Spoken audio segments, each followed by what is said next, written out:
저는 지금 집사님께서 소개해 주신 대로 하나님의 말씀으로 다음 세대를 섬기는 파이디온 선교회에서 사역하고 있는 고종률 목사입니다.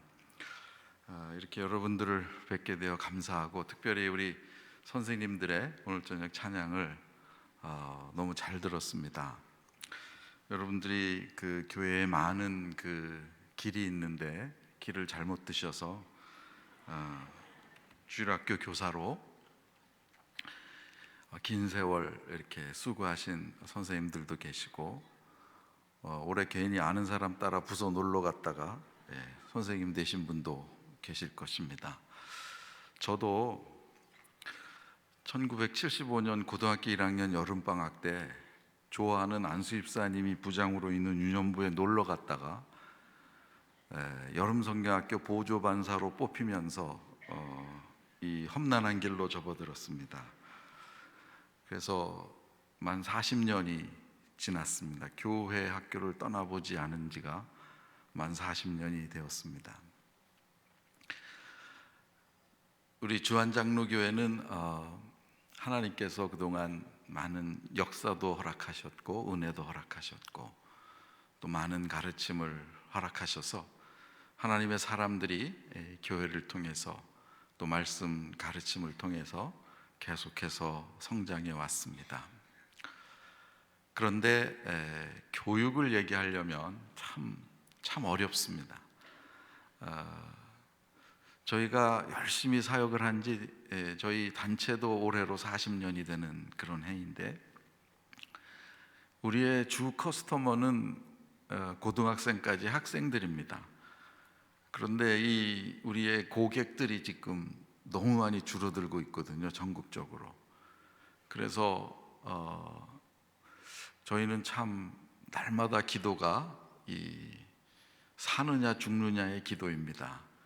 그래서 기도 시간이 되면 아주 전투가 아주 치열하게 벌어지죠. 그 전투를 한 1년 반 했더니 이제 힘이 빠져서 요즘은 잘 안 해요. 또 뭔가 또 하여간 자극이 와야 기도를 할 수 있을 것 같습니다. 하여간 참 쉽지 않습니다. 저에게도 아이가 둘이 있는데 큰아이는 대학을 졸업하고 직장 생활을 합니다. 둘째는 대학원을 다니고, 큰아이는 저를 닮았어요. 나이스하죠. 똑똑하고. 둘째는 저 엄마를 닮았습니다. 까칠하게 이럴 데 없죠. 근데 저는 평범한 집사님 집안에 태어나서 교회를 다녔습니다. 그래서 제가 그 교회 다닐 때 우리 목사님 큰아들 룸이 너무 사고를 쳐서, 저보다 2해 고등학교 후배인데, 한 번은 우리 고등부 애들이 걔를 데리고 화장실 뒤로 데려갔습니다. 되게 고등학교에서 화장실 뒤로 가면 그 별로 좋지 않은 일이 일어나거든요, 거기서는. 그래서 우리도 걔를 실컷 들고 패고, 너는 내가 졸업할 때까지 사고 한 번만 더 치면 넌 학교 못 다닌다. 그랬더니요, 교회에서 우리가 그렇게 빵 사주고 나이스하게 얘기할 땐 말 안 듣던 놈이 좁히니까 말을 듣더라고요. 그래서 제가 졸업할 때까지 그 한 10개월은 무탈하게 우리 목사님 아들 때문에 사고 안 치고 제가 졸업을 했습니다. 들리는 얘기에 목사님 애들은 버릇이 없다, 신앙이 약하다. 그래서 저도 제 아내랑 우리 아이들을 잘 키우려고 노력을 많이 했습니다. 기도도 많이 하고 애도 많이 쓰고. 명색이 제가 교육을 했는데 저희 아이들이 믿음이 시원찮아 보세요. 제가 하고 다니는 말이 말짱 헛거 아니겠습니까? 그래서 뭐 큰애는 괜찮아요. 절 닮았으니까 문제가 없이 잘 컸는데, 이 둘째 놈이 문제인 거예요. 이놈은 3-4살 때부터 승질이 나시면 들어 누우십니다. 교회 앞에 오방동네 떠나갈 때 소리를 지르시면서. 그러니 목사의 둘째가 딸인데 승질 나면 들어 눕는다, 이 소리가 저의 사역에 무슨 도움이 되겠습니까? 그래서 제가 기도를 많이 했습니다. 그랬더니 하나님은 걔를 보면 역시 살아계세요. 아직 예수를 믿습니다. 제법 잘 믿습니다. 그래서 하나님이 하시는 일이 크다 이런 생각을 갖습니다. 아이들을 키우는 일이 쉬운 일이 아닙니다. 특별히 남의 아이를 교회에 모아서 키우는 일은 더 쉬운 일이 아닙니다. 옛날과 달라서 아이 하나하나가 귀하고 소중하게 그리고 인격적으로 컸습니다. 그러다 보니까 좋은 아이도 있지만 상당수의 아이들은 버릇이 없습니다. 사실은 교회 와서 그저 자기 집인 양 온돌이면 들어 누우시지를 않나, 선생님 어깨에 올라타시지를 않나, 선생님이 말하면 됐어요 그거 말고 오늘 공과 공부 언제 끝나요 이거부터 묻지를 않나. 뭐 요런 애들이 거의 대부분 교회 직분자들 아이들입니다. 뭐 그냥 처음 나온 애가 대바람으로 교회 와서 그렇게 함부로 못 묻죠. 여기 우리 선생님들 포함해서 여기 모든 성도님들께 제가 감히 여쭤봅니다. 여러분은 신앙교육으로 자녀를 키우시는데 성공하셨습니까? 아이들이 얼마나 믿음 가운데 잘 컸습니까?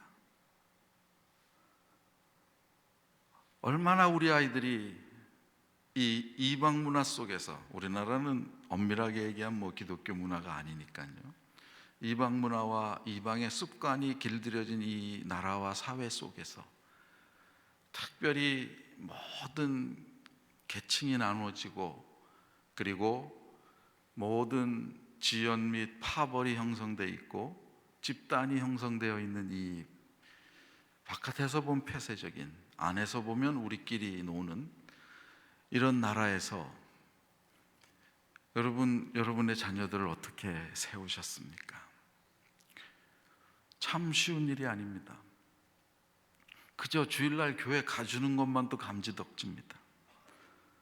어쩌다가 교회도 안 나가는데 한마디 하고 싶은데 그 다 큰 놈 때릴 수도 없고 말을 할 수가 없어요.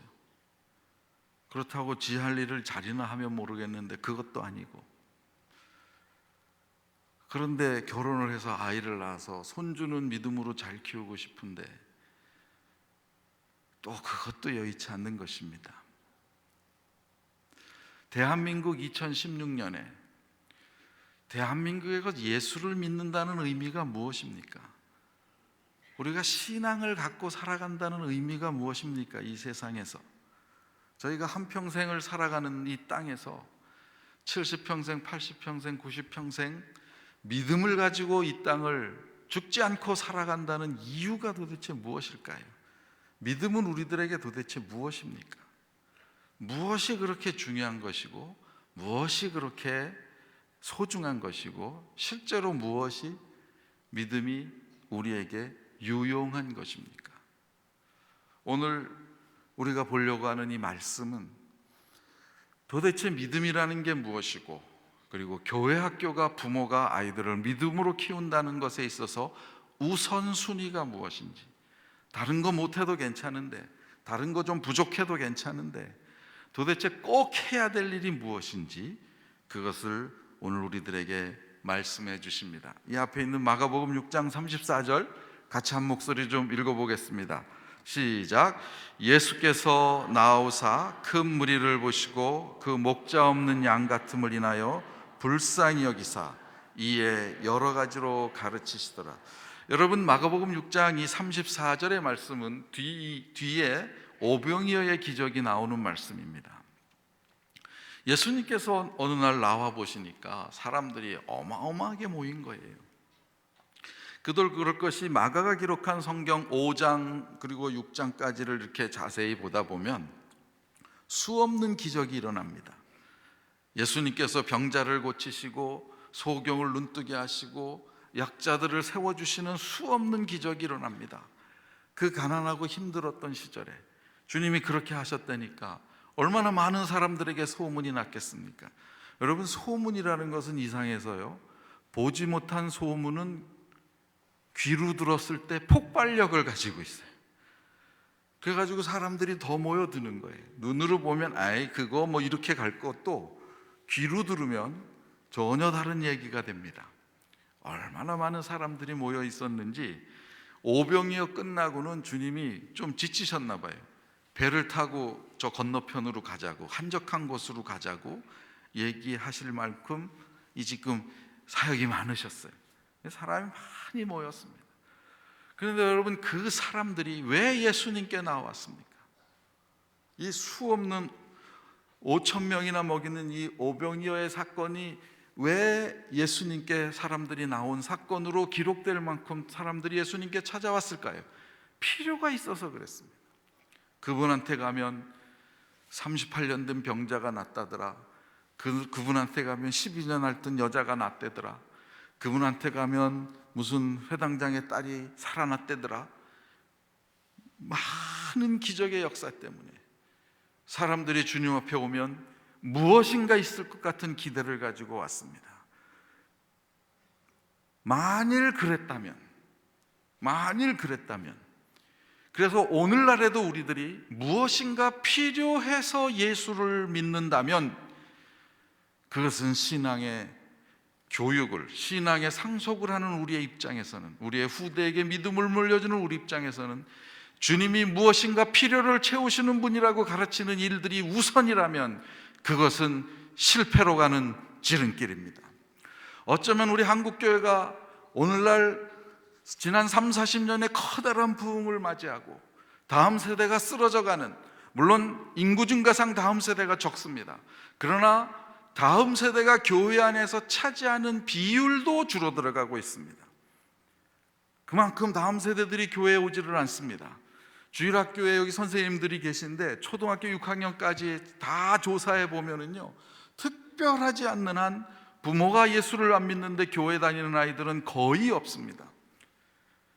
거의 없습니다. 100명 중에 한두 명 있을까 말까입니다.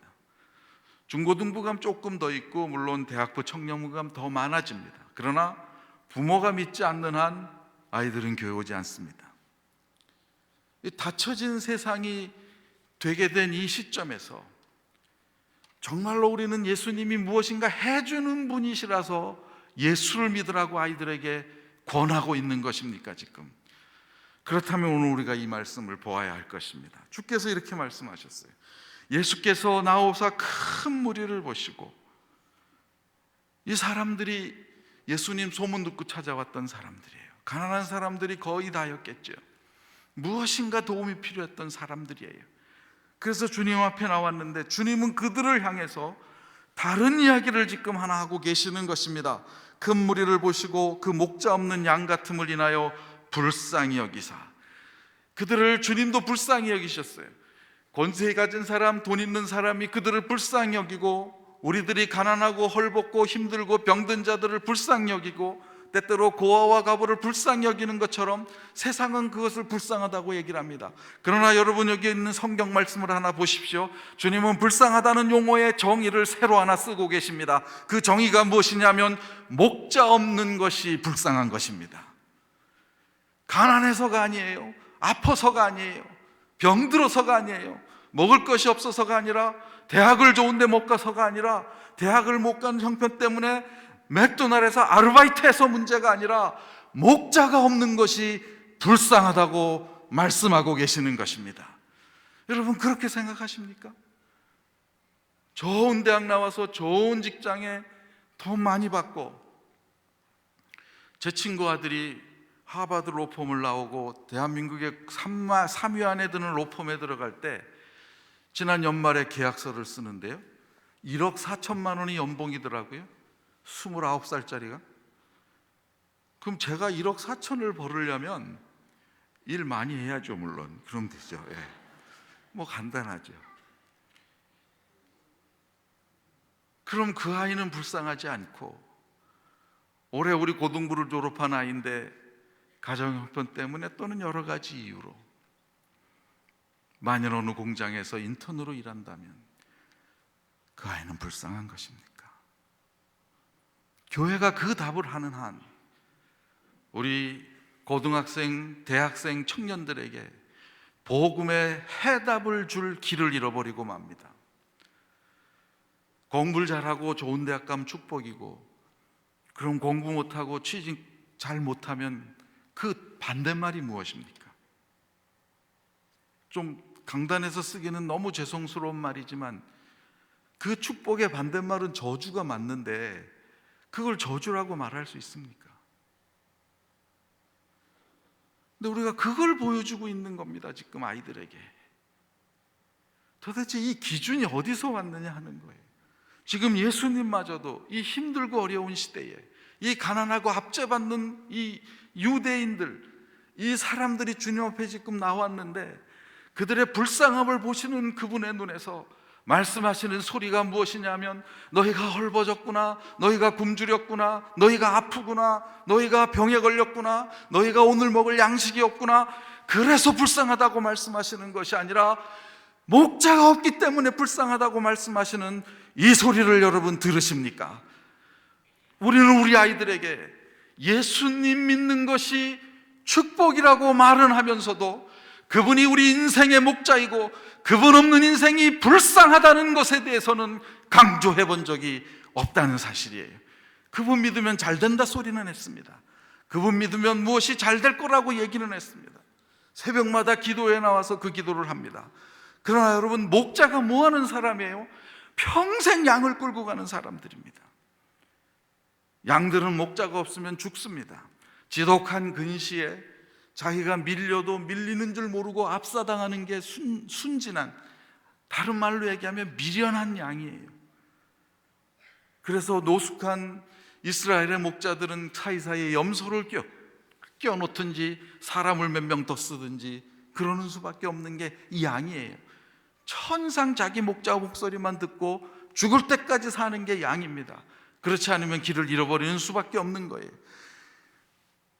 그 양의 평생을 함께 갈 목자가 없는 것이 불쌍하다는 것입니다, 여러분. 다른 게 불쌍한 게 아니에요. 우리가 아이들에게 보여줘야 될 첫 번째 것이 그것입니다. Christ first. 주님이 첫 번째인가? 정말로 우리가 신앙교육을 한다면 보여줘야 될 첫 번째 요소가 그것입니다. 예수 믿고 잘 되는 게 목표가 아니라 예수님 그분이 나의 유일한 목자이시고 그분이 나와 함께 가실 분이라고 얘기를 할 수 있어야 합니다. 우리나라 사회는 지금 많은 어려움에 처해 있습니다. 넘어갔으면 좋겠는데 넘어갔습니다. 첫 번째 우리나라에 처해 있는 어려움이 무엇이냐면 물질주의입니다. 다른 말로 좀 격렬하게 말씀을 드리면 황금우상이라고 말할 수 있습니다. 초등학교 2학년 이상의 아이들에게 너는 왜 공부를 하려고 하냐고 물으면 70% 정도는 돈 벌려고 답이 나옵니다. 이 70%에는 물론 교회 다니는 아이도 별반 차이 없이 답을 합니다. 겉으로는 예수님을 얘기할 줄 모르지만 그러나 속으로는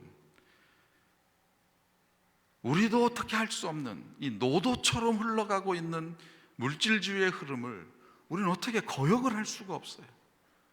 어떻게 저기에 그냥 반해서 살아갈 방법이 없어요, 이 사회 속에서. 우리나라가 저렇게 된 데에는 물론 문화적인 전통이 있습니다. 이것은 제 말이 아니라 파리 국립과학원의 정수복 교수께서 우리나라의 종교 문화를 연구하면서 발표했던 논문에서 나온 이야기입니다. 우리나라에 제일 먼저 들어온 제일 오래된 종교는 무속신앙입니다. 어느 나라나 무속신앙은 있겠죠. 그런데 우리나라의 무속은 독특한 특징이 있는데 외세 종교를 배격하지 않습니다. 대신에 변질을 시킵니다. 우리나라에 첫 번째 들어온 외세 종교는 불교라고 말할 수 있습니다. 불교는 우리나라의 무속과 합쳐지면서 오늘날에는 불교에도 점을 보고요, 49제도 순수한 불교 전통이 아닙니다. 이것은 무속과 결탁된 방식입니다. 그렇게 변질을 시킵니다. 우리나라 무속은 두 번째 들어왔던 외래 종교인 유교도 변질시켰습니다. 특별히 유교를 국시로 삼았던 조선시대에는 무속과 강력한 결탁이 일어나면서 우리도 어떻게 할 수 없는, 오늘날도 우리가 이조의 끝마무리에 있는 것 같은 느낌을 주는 제사제도 같은 강한 제도를 만들어냅니다. 개인 집안에서 드리는 제사요. 이것은 고려 중기만 가도 없었다고 이렇게 우리나라 역사는 말하고 있습니다. 그 제사제도는 유교 전통이라기보단 무속 전통이 더 강합니다. 세 번째 우리나라에 들어왔던 종교는 기독교입니다. 기독교는 어떻게 변질시켰을까요? 예수 믿으면 축복을 누린다고 하는, 저는 이 축복이라는 말을 거부하는 것이 아니라 예수 믿으면 당연히 축복을 누리죠. 그러나 그것이 이 세상에서의 눈에 보이는 가시적인 물질적인 축복만을 의미한다면 그것은 기독교도 무속의 영향에서 자유롭지 못한 것입니다. 오늘날 대한민국의 고위공직자분들이나 국회의원 여러분들은 상당히 공부도 많이 하신 분들입니다. 집안도 좋습니다. 상당수가 경제력 여유도 있습니다. 그런데 돈을 받습니다. 그게 우리 사회예요. 그 돈 안 받아도 살아갈 수 있는 분들이에요, 그분들이. 근데 왜 그럴까요? 무속신앙의 두 번째 특징 때문에 그렇습니다. 오늘날 오늘 이건 뭐 어느 나라건 간에 우리나라의 무속의 두 번째 특징은 현세적 축복입니다. 오늘날 우리가 잘 되는 거예요. 이 땅을 살 때. 제 친구들 중에 상당수가 대학 다니면서 CCC든 IBF든 많은 전도를 받고 예수 믿었던 친구들이 있었습니다. 저 제사 안 드린다 그러니까는 부모들한테 얻어맞고 쫓겨나기도 하고, 부모님들에게 대듭니다. 제사 드려서 뭐하냐고. 부모님들의 대답은 100% 똑같습니다. 야 이놈아, 네가 제사를 드려야 조상 덕에 네가 잘 되지. 그게 답입니다. 그게 무속이에요. 오늘날 잘 되면 조그만한 잘못에 대해서는 그냥 눈 감고 넘어가는 것이 우리 시대입니다. 아이들은 철저하게 이 환경 속에서 크고 있습니다. 이것을 그냥 주일날 1시간 예배당 와 있는 아이들에게 하나님 말씀 가르친다고 이 아이들이 바뀔 것이다. 그것은 잘못된 거죠. 그것은 잘못된 것입니다. 절대로 바뀌지 않습니다. 부모님들의 영향력이 큰 포션을 차지하고 있는 한, 옛날 제가 어릴 때는 학교 갔다 와서 책가방 던지고는 하루 종일 놀다가 껌껌해지는 시간이 집에 가는 시간이고, 집에 가는 시간이 밥 먹는 시간이고, 밥 먹는 시간이 자는 시간이고, 뭐 이렇게 지냈어요. 근데 요즘은 그러지 않아요. 너 2시 반에 끝나지? 네. 학원 버스 오지? 네. 4시 15분에 학원 끝나지? 네. 그럼 엄마가 거기로 간다? 그래서 엄마가 가서 이제 뭐 어떻게 그 다음 이제 2차로 가는 거겠죠. 부모님들의 간섭이라는 것은 옛날보다 훨씬 심합니다. 그리고 아이들이 보는 것은 무엇일까요? 우리 집에서 가장 중요한 게 무엇일까요? 우리 부모님에게서 가장 소중한 것이 무엇일까요? 자기 빼고. 그것은 어쩌면 돈인지도 모릅니다. 그것이 오늘날 우리의 교육을, 목자를 찾아야 되는 인생이 목자를 찾지 않는, 그리고 목자를 대체할 것을 찾는 오늘날 우리의 현상 중에 하나입니다. 두 번째가 그래서 행복주의가 나옵니다. 그죠? 행복하면 되는 거예요. 여기 썼습니다. 건강과 부와 행복. 우리나라 텔레비전에 70%가 건강에 대한 거라고 어떤 분은 얘기하던데, 아마 그 케이블 TV 뭐 이런 걸 다 합쳐서 얘기하는 건가 봅니다. 얼마나 강조하는지 모릅니다. 바짝 마른 사람이 살 빼야 된다고 한약방에 가서 또 한약 쪄 먹고, 그러고 살 빼야 된다고 매일 피트니스 다닙니다. 무엇을 위해서 사는가? 그렇게 할 때 그 대답은 행복이라고 말할 수밖에 없습니다. 또 하나 우리 사회에 어려움이 있는데, 신앙적 어려움이 있는데, 그것은 반기독교주의입니다. 옛날에는 그냥 무신교육 이 정도로 얘기할 수 있었습니다. 그런데 이제는 노골적으로 기독교가 비판을 받습니다.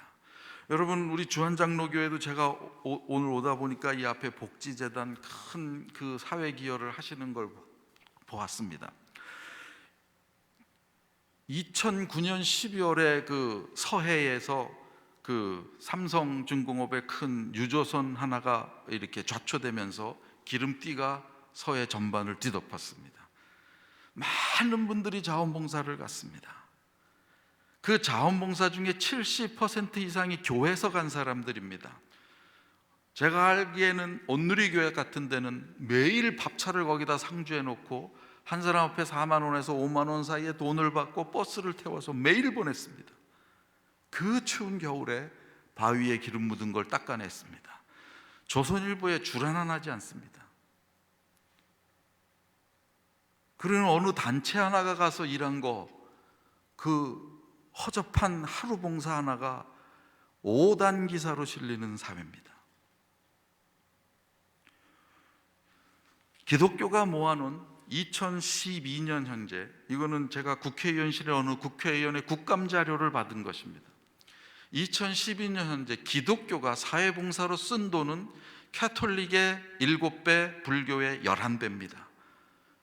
그래도 존경받지 못합니다. 선교기금까지 합치면 상상을 초월합니다. 기독교의 사회복지법인 수는 캐톨릭의 4배, 불교의 12배입니다. 그래도 존중받지 못합니다. 그 이유가 무엇입니까?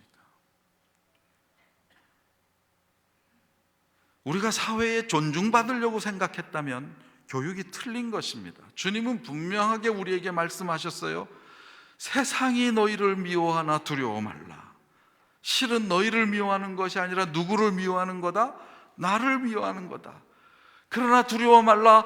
내가 세상을 이기었노라. 주님이 그렇게 말씀하셨어요. 그렇다고 한다면 우리가 아이들에게 무엇을 심어줘야겠습니까? 세상을 이기시는 주님이 개인의 목자가 되도록 심어줘야 될 것 아닙니까? 근데 문제는 신앙은 보면서 큰다는 사실이에요. 지식적으로 배우고 크면 얼마나 좋겠습니까? 가르치는 대로 다 외워버리면 시험 공부하듯이 아이들이 성경을 외워서 신앙이 된다면 얼마나 신앙이 쉽겠습니까? 그러나 눈으로 보고 확인하지 않은 것은 아이들이 믿지 않는다는 사실입니다. 그러므로 사랑하는 선생님 여러분, 그리고 우리 부모님 여러분, 주님이 우리 인생의 목자가 되셨다는 사실을 보이시기 바랍니다. 여러분 인생의 목자이시라는 사실을 보이십시오.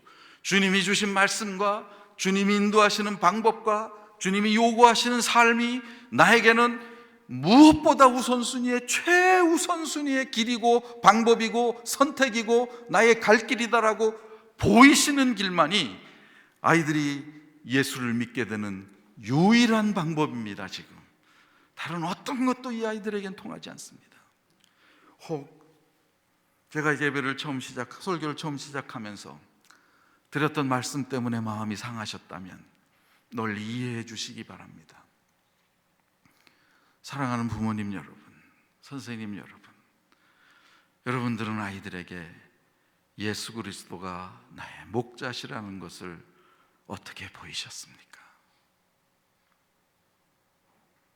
그분 앞에 목 놓고 나의 모든 힘을 다하여 매달릴 줄 알고, 그리고 그분을 위한 일이라면 최고를 드릴 줄 아는 그것을 여러분은 어떻게 보이셨습니까?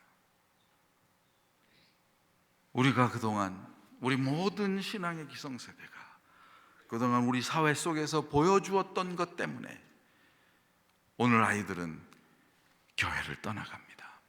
교회 아이들이 숫자가 줄어드는 것은 중요한 문제가 아닙니다, 여러분. 문제는 우리에게서 배웠던 아이들이 대학 들어간 이후부터 교회를 떠나간다는 데 문제가 있습니다. 숫자가 줄어드는 것은 주께서 어떻게 하실 방법을 또 주실 거라고 저는 믿고요.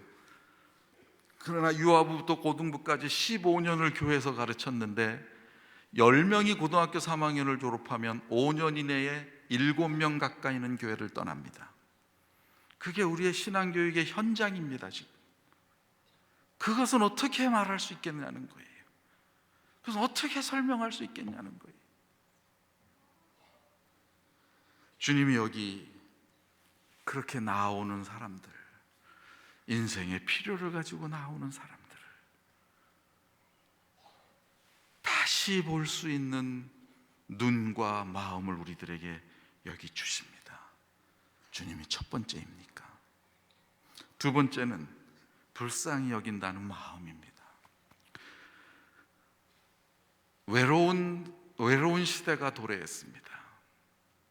누구나 다 외롭습니다. 외롭지 않다는 사람이 거의 없을 만큼 사회가 외롭습니다. 그러면 하나님의 말씀을 받아들이는 아이들은 언제 잘 받아들일까요? 그들이 외롭지 않을 때, 이 교회에 오면 내가 외롭지 않다고 느낄 때입니다. 그러므로 사랑하는 선생님 여러분, 하나님께 구하십시오. 아이들을 긍휼히 여기는 마음을 달라고.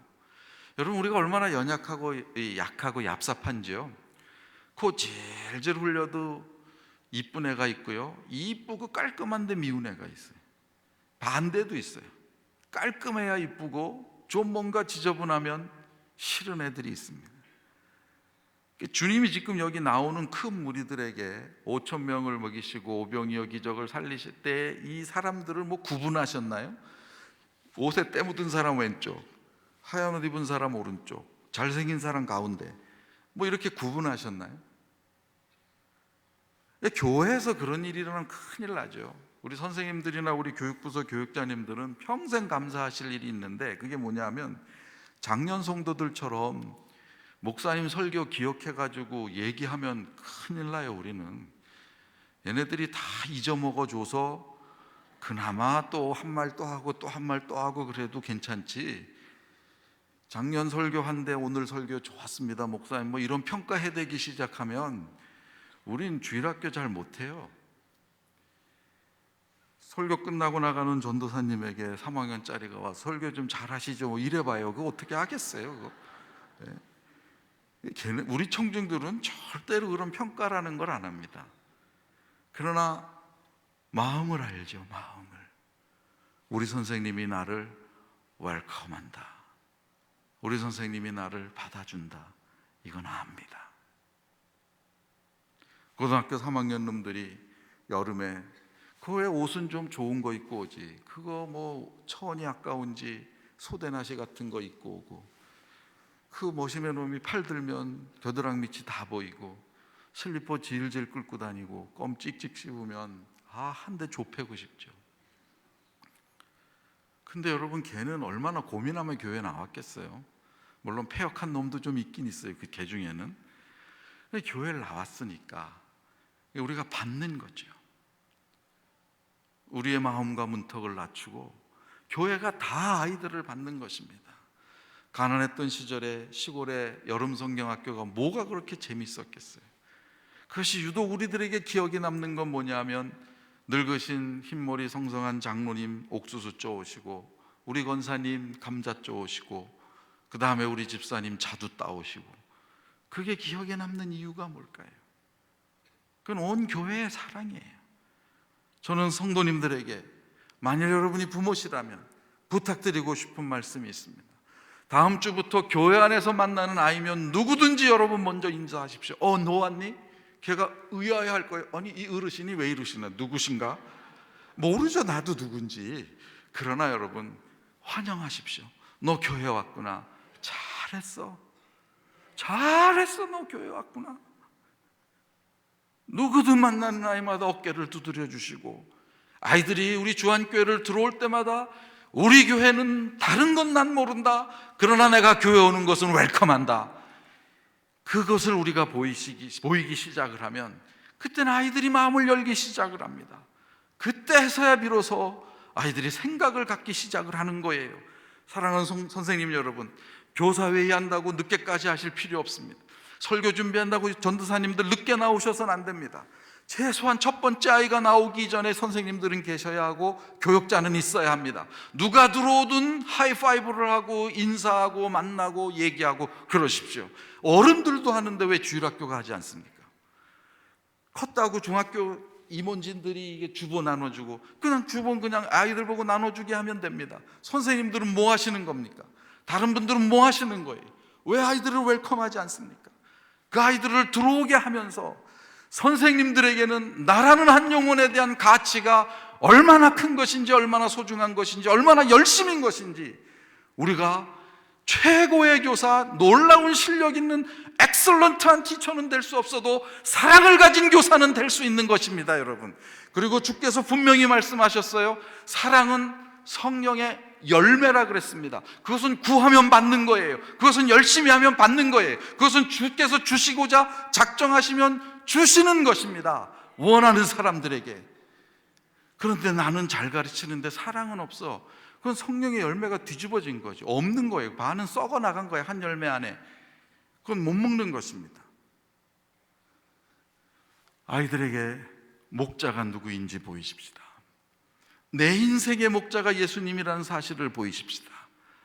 그리고 그들에게 예수님 없는 것이 불쌍한 영혼인 것을 알아서 예수님 없는 아이면 무조건 긍휼을 베푸셔야 합니다. 잘 살건 못 살건, 부모가 신앙인이건 신앙인이 아니건 그건 아무 중요함이 없습니다. 나의 눈에는 오직 이 아이 속에 그리스도가 계신가, 그것만이 내 사랑의 대상을 결정하는 유일한 방법이 되기 때문에 그렇습니다. 제가 한 가지 예화를 하고 마치겠습니다. 이 자매 이름은 라포온젤이라고 하는 필리핀 자매입니다. 이 자매는 필리핀 남쪽 민다나오 섬의 동북부에 있는 부투안이라고 하는 도시의 사창가에서 태어났습니다.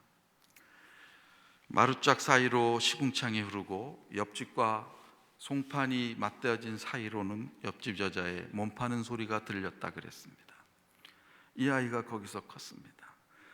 오빠들과 자기 세 남매의 부모님이 있었는데 필리핀의 구조적인 가난은 누구도 해결을 할 수가 없습니다. 계란 후라이 하나로 5 식구가 하루를 때운 적이 수도 없이 많았다 그랬습니다. 그래서 어느 국제 선교단체에서 만든 선교지 교재에 보면 닭 키우는 내용이 나옵니다. 그게 음식을 대신해 줄 수 있으니까. 이 아이가 7살 때 굶어 죽게 생긴 것을 이모가 와서 보고는 무조건 데리고 부투안 시내에 있는 어느 교회를 찾아갔습니다. 이 아이를 살려달라고. 소문에 들리는데 이 교회가 무엇을 하는 교회냐면 컴패션이라는 단체의 사역을 하는 교회라는 걸 들었습니다. 무조건 두드렸습니다. 그런데 하나님의 뜻인지 그때 마침 한 아이가 도시로 이사를 가면서 정원이 하나가 남은 거예요.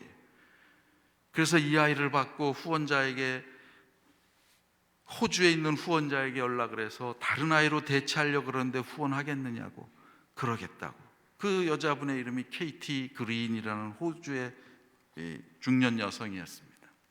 그래서 매달 30불씩 이 아이에게 후원금이 왔습니다. 이 아이가 커갑니다. 고등학교를 졸업하고 이 아이는 리더십에 뽑힌 아이들에게 대학을 가면 지원해주는 제도에 붙었습니다.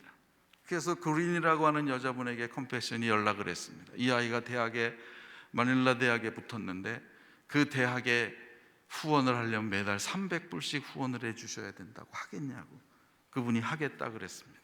회계학을 전공했습니다.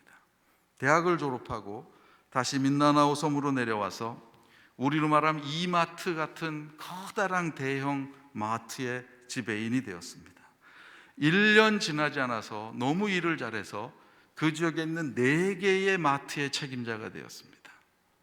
그리고 그가 받은 월급은 당시 대졸자의 14배의 월급을 받았다 그랬습니다. 그런데 2년 후에 이 아이가 그 리저널 디렉터 자리를 사표내고 다시 부투안으로 들어가는 결정을 내렸을 때, 제가 여기 다바오라고 하는 민다나오 섬에 갔을 때 이 자매를 만났습니다. 저의 첫 번째 질문이 뭐였냐면, 새 속에 물든 대한민국의 질문이에요. 네가 꼭 사표를 내야 했냐? 네가 월급도 많이 받고 너는 파트타임으로 섬기면서 또 일할 사람을 대신 세우면 될 거 아니냐? 근데 이 자매가 저에게 평생 잊지 못할 한마디를 했습니다. 자기가 7살 때 컴패션에 들어가서 그 다음에 예수님을 영접할 때 자기 마음속에 하나님이 주신 마음의 기쁨이 있었는데, 나도 누군가인가 사랑을 받는 사람이라는 것을 느꼈다는 겁니다. 그리고 그 안에서 믿음으로 커가면서 이 세상에는 인간이 살아가야 될 무엇인가 더 중요한 일, more important something, 무엇인가 더 중요한 일이 인간에겐 있다는 걸 하나님은 계속 자기에게 가르쳤다는 것입니다. 대학을 졸업하고 이 지점의 책임자로 하나님의 은혜로 마치 요셉이 받은 축복처럼 그 지점이 커갈 때 하나님이 자기에게 구체적으로 보여주신 것은 자기가 그토록 싫어했던 부투안에 자기의 태어난 자리, 그 자리에서 일하는 여자들이라는 것을 깨달았답니다. 이 자매는 그때 막 결혼도 했었는데 남편은 판사였습니다. 그러니까 부투안 사창가에서 별이 난 거죠. 그 부투안으로 들어가는 일이 하나님이 말씀하신 more important something, 자기는 그렇게 생각한다고. 이거는 내가 해야 할 일입니다. 서울로 돌아오는 비행기 안에서 지난 38년 동안 저는 정말로 어린이 사역을 잘하려고 노력을 했습니다. 열매도 있습니다.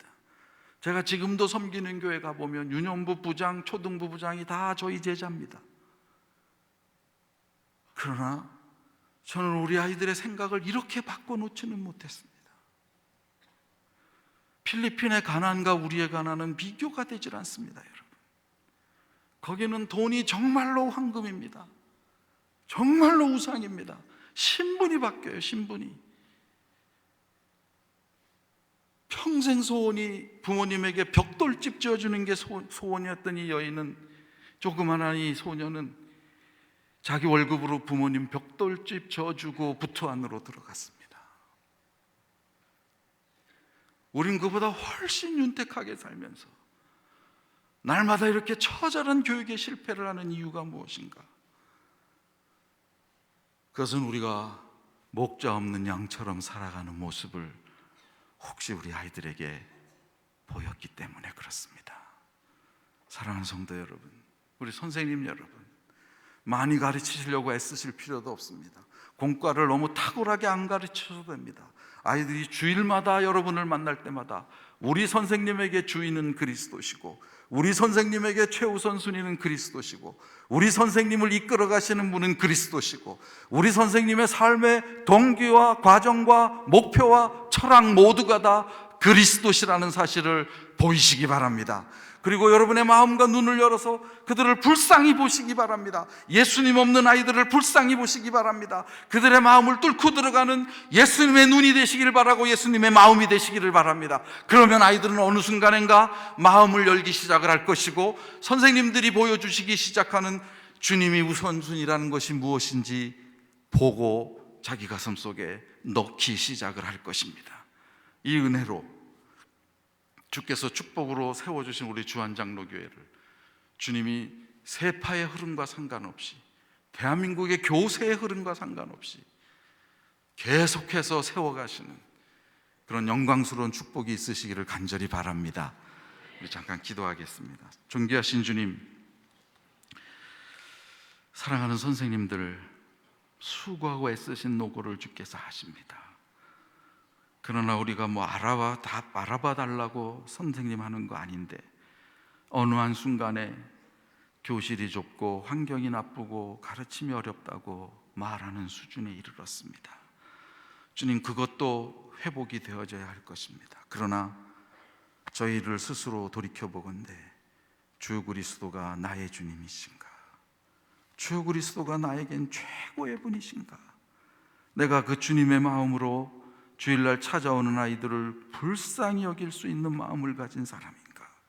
주님, 이 부르심을, 이 기도를 주님 앞에 드린다면 주님 은혜를 베풀어 주시옵소서. 예수님 이름으로 기도하옵나이다.